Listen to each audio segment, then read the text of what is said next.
Bonjour, alors aujourd'hui on va faire des œufs mimosa, une recette très simple que tout le monde devrait savoir faire. Alors pour cela, pour 4 personnes, il faut 6 œufs, du persil, de la ciboulette, de l'estragon. Moi j'ai pris de l'estragon sèche parce que j'avais pas de la fraîche. Si vous avez de la fraîche, c'est encore mieux. Un peu de moutarde, du sel, du poivre, du gros sel et la mayonnaise. Alors on prend les œufs, j'en ai pris 6, on les met dans une casserole, comme ça, on met une bonne poignée de gros sel dedans, et si vous avez du bicarbonate, vous le mettez avec, ça facilitera pour éplucher les œufs. J'en ai plus, donc j'en mets pas. Je serai un petit peu plus embêté. Et on remplit les œufs. Moi je fais le départ à l'eau froide, mais vous pouvez les mettre dans l'eau bouillante si vous voulez. Voilà, on recouvre bien les œufs et on fait chauffer. Et à partir de l'ébullition, on compte 7 minutes. Si vous mettez dans l'eau bouillante, vous comptez 9 à 10 minutes à l'ébullition.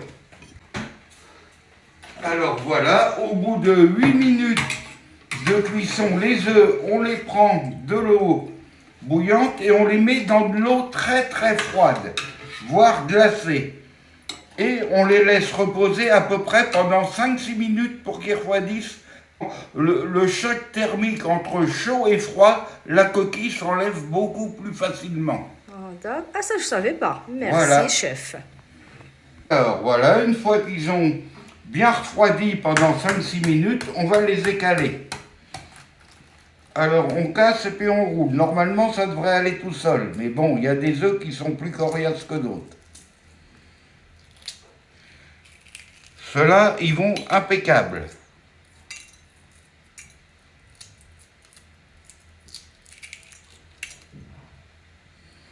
Voilà, hein, et maintenant on continue avec tout le reste comme ça. Alors, une fois les œufs écalés, on va les couper en deux, comme ça, et on sépare. Vous voyez, la cuisson est parfaite. 8 minutes.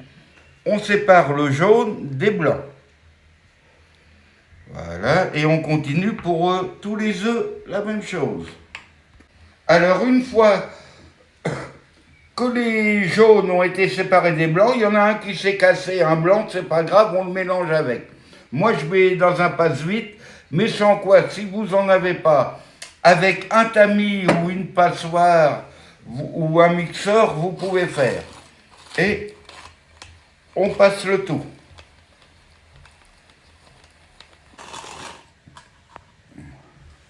Alors, une fois qu'on a passé au passe-vite les jaunes, maintenant on prend la mayonnaise, comptez à peu près 15 centilitres de mayonnaise. Alors la mayonnaise, vous la verrez dans une recette qu'on a fait précédemment. Et on mélange bien, tout doucement avec la mayonnaise. Voilà, et maintenant on va hacher le persil et la ciboulette. La ciboulette, alors on la hache pas, on la cisaille en tout petit. Il faut à peu près 6 brins de ciboulette, hein. 6 ou 7, c'est pas énorme. Comment faire pour ne pas se couper les doigts? Ah bah ça c'est une technique. Si on se coupe une fois, on fera attention, on ne se coupera pas 2 fois. Et le persil, on le hache. Alors, hachez beaucoup plus fin le persil, hein. Voilà, le persil est haché, on peut le mélanger avec la ciboulette. Et on mélange le tout avec les œufs et on va mettre l'estragon. Moi, je vous ai dit que je mettais de l'estragon séché parce que je n'avais pas trouvé du frais. Si vous trouvez pas beaucoup, une petite poignée, et puis on la broie comme ça entre les mains et on remélange.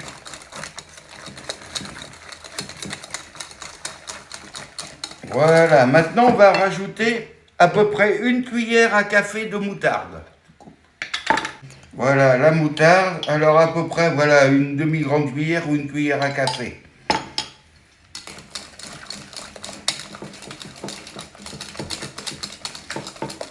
Voilà, alors c'est pas la peine de saler ni de poivrer parce que la mayonnaise était déjà salée. Hein.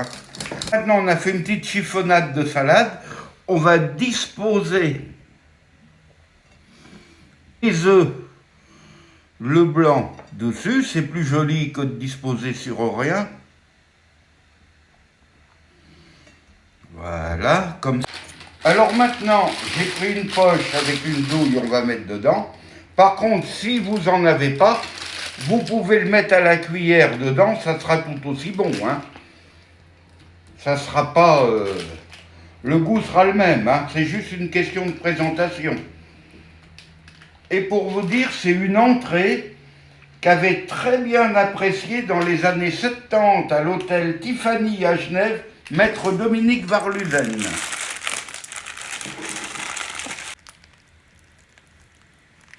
Alors il faut y aller généreusement, hein.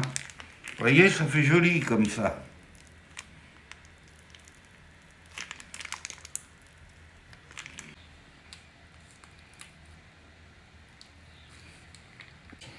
Alors voilà, on arrive à la fin. Et ça fait une bonne entrée. Et vous n'oubliez pas de mettre un petit bol de vinaigrette pour accompagner la salade avant qui est sec. Hein. Et je vous souhaite bon appétit. Et surtout, n'oubliez pas de vous abonner. Et si vous avez des questions à poser, n'oubliez pas de mettre un petit commentaire. Merci.